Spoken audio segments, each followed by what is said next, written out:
So what makes this lens different from most other lenses? We're going to talk macro photography on today's episode of Ask David Bergman. Hey there everyone, welcome back. Here I am, as always, answering your photography questions. If you've got photo questions, you know what to do by now. You just go to askdavidbergman.com, submit your question right there on the site. I just might pick it to answer here on a future show.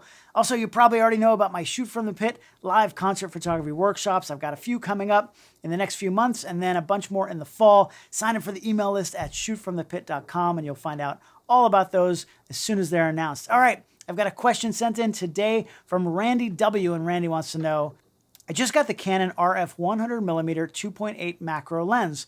I love the lens and all the R series gear that I have, but I'm having trouble getting the 1.4 magnification that everybody seems to love. I can't figure out how to do it. Can you help? Of course, Randy, I can help. That's why you're here at Ask David Bergman. So I'm going to answer your question. First, let's talk a little bit about macro photography and macro lenses. What is a macro lens? Well, the simplest way to put it, it really is just a lens that has a lower minimum focusing distance so that you can get in really close to your subject. The closer you can get that lens, the bigger your subject is going to look in your images, right?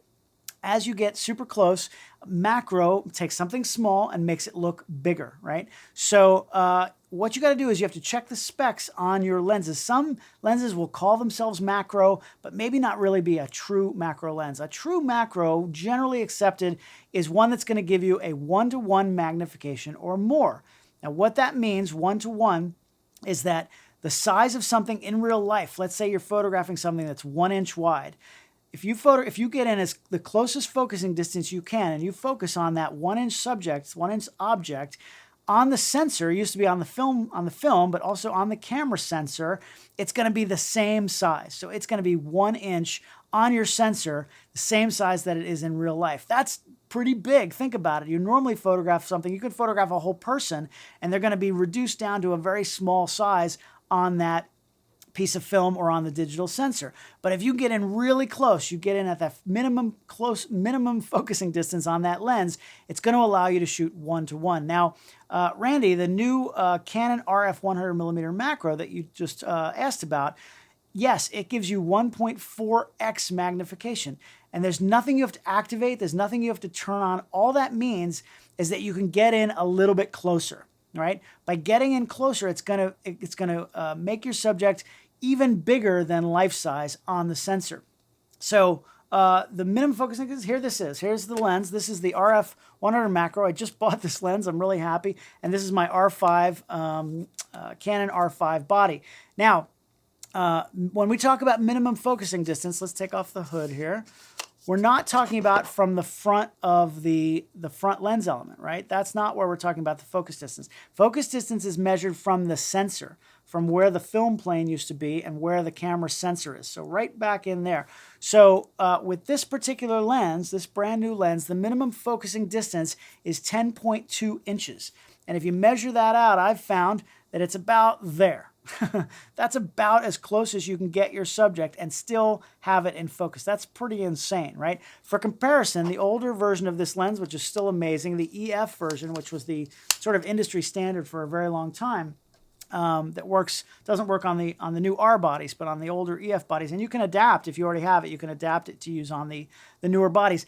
The minimum focusing distance on that, just for comparison, that was a 1-to-1 lens, right? 1-to-1 macro. The closest focusing distance is just under 12 inches on that. This one, it's 10.2. So just being able to get in a little bit closer is what allows you to give beyond 1-to-1 magnification. It's 1.4 in this case. I'm going to demonstrate that in a few minutes.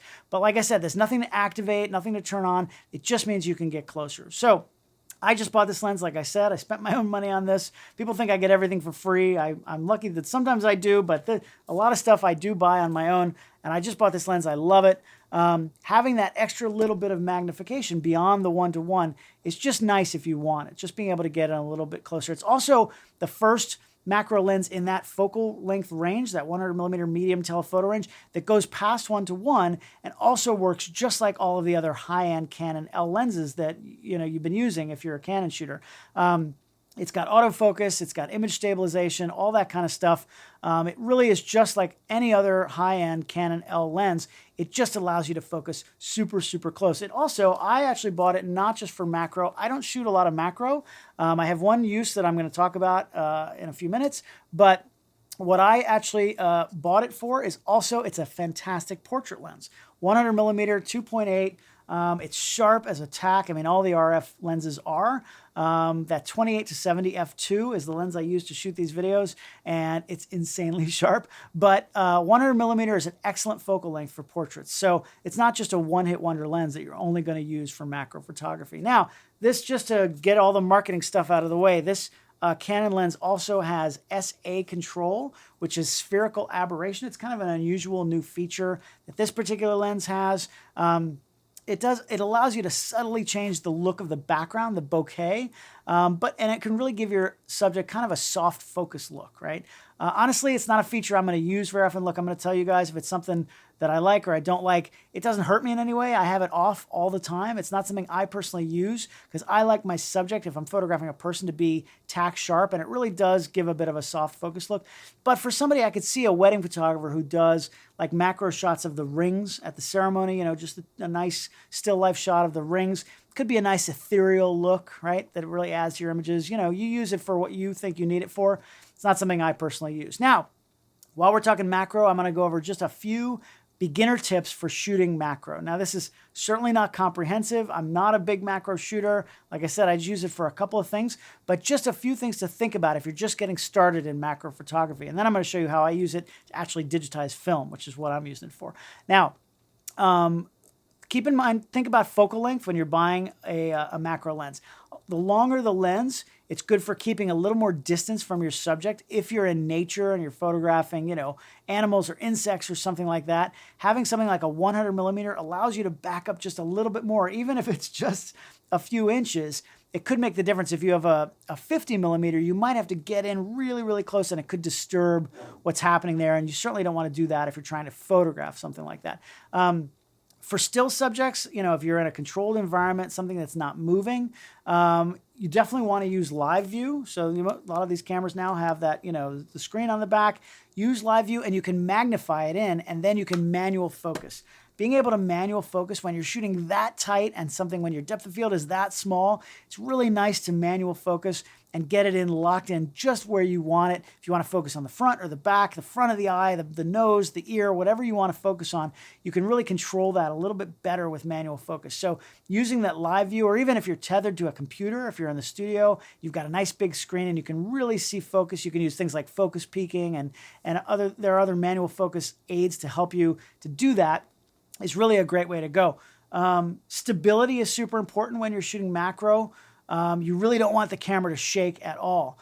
Be aware that depth of field is way more shallow when you're shooting super close. The closer you are to your subject, you're going to have to close down your lens aperture probably a little bit more than you're used to, because shooting at 2.8 at 10 inches away, your depth of field is going to be like millimeters. And you may want that, but you may not. So you're generally going to be closing down more than you want. And you're going to want to keep a low ISO, right? So you're going to have to slow down your shutter speed. So ideally, if you're shooting something that's not moving, a still life, you want to use a tripod or some other way to mount your camera. Photographers, I know some of them use a copy stand if they're doing film or things like that. Something really stable where you can do small movements and really get it exactly focused where you want. And then use something like this, like a remote release. This is the Canon RS80N3, just a very standard remote release. So that way you don't have to touch the camera. If you don't have something like this, you can always use the timer on the camera and have it so you push the button and then it waits 2 seconds and then takes the picture. You can use the electronic shutter, so the mechanical shutter doesn't even move the camera. If you're really, doing critical work like that, you want to do everything you can to stop that thing from moving. Now, if you're photographing moving subjects, don't be afraid to use autofocus. If you've got a great sharp macro lens like this one, then use autofocus. It works really, really well. Like I said, just like the autofocus you're used to on these cameras and lenses. Another thing that you might want to do is use the focus limiter. Right here, you can limit where the focus can be, right? So by default, it's from 10 inches to infinity, right? So if it has trouble the first pass, catching focus, it's going to zoom all the way out, not zoom, but it's going to move the focus all the way out to infinity and then back again. And that takes time. And if you have a moving subject, you don't want that to happen. So you can actually limit it. This lens allows you to limit it to 0.26 meters to 0.5 meters. So it's only going to hunt in that range if you're using autofocus. Again, manual focus, most macro photographers will tell you that's the way to go. But if you're photographing a moving subject, the autofocus works really well. Now, I bought this lens, like I hinted before, to scan some of my old film. I have so many images from the old film days. I've got negatives and I've got slides, and I really want to digitize them. And it's a process, right? Now, I could buy a dedicated film scanner. I used to have one years ago, but we all have really good cameras now. This R5 is 45 megapixels. It's state-of-the-art. It's really nice. All I really needed was a good macro lens and a few other items, and I can get fantastic quality versions of my old images, all my old film images, right? I'd say better quality than most scanners, except maybe some of the super high-end, really expensive ones that none of us are going to have. So this is definitely a great way to go. Now, you can get as complicated as you want when making a film scanning rig for yourself. This is a rabbit hole that I'm not going to go down right now. It really depends on how many scans you need to do and how much time you have, frankly. I've only done a few select images of mine for now, and I'm still kind of working on putting together a rig for myself. You really have to cobble together a bunch of items to make it work. Some of you have actually sent in questions about digitizing film, so I will do a proper video at some point when I have a setup that I really like and I was working really well. For the most part, though, like I said, you have to kind of gather pieces together. I know photographers who've gotten things at the hardware store to mount the lens at the right focusing distance. There's all kinds of holders, film holders that you can buy. Many of them are just made by individual photographers in all around the world who are just trying to solve these problems that we're having. But for the occasional single image, all you really need is you need a light source. So here we go. This is my old Porta Trace light box. I've had this a long time. You turn it on and get nice monster lighting on me. I'll turn it off for now. But you really need a light source if you're photographing film, of course. And you just need a camera with a macro lens, right? Now, I've bought, like I said, multiple holders and things to try to keep the film as flat as possible. Some of them work well, some of them don't. But just to demo this, I'm not going to use any of those. I'm just going to show you, to give you an idea of what we're talking about here. Here's some old film. You should absolutely be using gloves. Do as I say, not as I do. Something you definitely want to have is a bulb blower like this, because you want to keep all the dust off of that thing, because believe me, you don't want to spend hours and hours cleaning dust off of negatives. This is actually a picture you'll see in a minute. This is of Alex Rodriguez, yes, A-Rod, when he was in high school. So I worked at the Miami Herald. I was a freelancer at first before I was on staff. About 1993, I believe this was, and he was just a kid in high school who was a good baseball player. And I was sent to photograph him on assignment, and I just did a very simple available light portrait. But this film is valuable, right? This image is valuable to me. He's a huge celebrity. He was a very high-paid baseball player, one of the top in the world. And now we all know about his life more than we probably should. But to digitize this, like I said, you want to put it on a light source of some kind. Some people use their phones or a tablet to create a light source. If you do that, though, the only thing you need to be aware of is you'll see the pixels, right, from the phone, and you don't want to see that. So you need to either somehow raise the film up a little bit, and ideally use some kind of diffusion so that it diffuses that light. If you have a dedicated light source that's made for something like this, it's really going to be better in the long run if you're doing a lot of these things. Now, let's turn this on. I'm just going to give you an idea of how this works.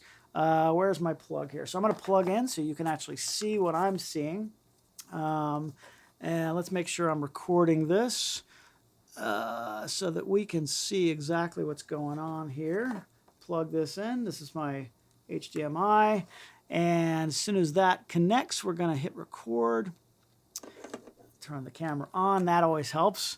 And now we can monitor and record. There we go. So what you want to do, again, this is not the way I would do this. I just want to show, sort of how the magnification works, because Randy asked about that 1.4 magnification. So I'm going to bring out the screen here. When I am right about here. So you can see this negative. I've got it on autofocus so that it's focusing constantly, right? So when I'm up here, obviously it has no trouble focusing. As I get in closer, this is 35 millimeter film. So this piece of film is the same size as the sensor on this camera. This camera has a full frame sensor. It's the exact same size as a piece of 35 millimeter film. So when I push in here and I get in closer to this image, let's straighten it out, and I get in as close as I can here to fill the frame with that image, it's still sharp. You can see that is 35 millimeters and that is a full frame sensor and it is sharp. Now the 1.4 means that I can even go in closer, right? I can get in all the way in here. This is beyond 1:1 magnification until I get about there, and then I lose focus, right? Can't focus any closer. But I can back up to about there, and I mean, you can see the film sprockets. I'm not straight. That's probably why it's not super sharp. But you can see all the film sprockets, and you can see I am closer than 1:1 magnification. So when I want to digitize this image, let me turn this off.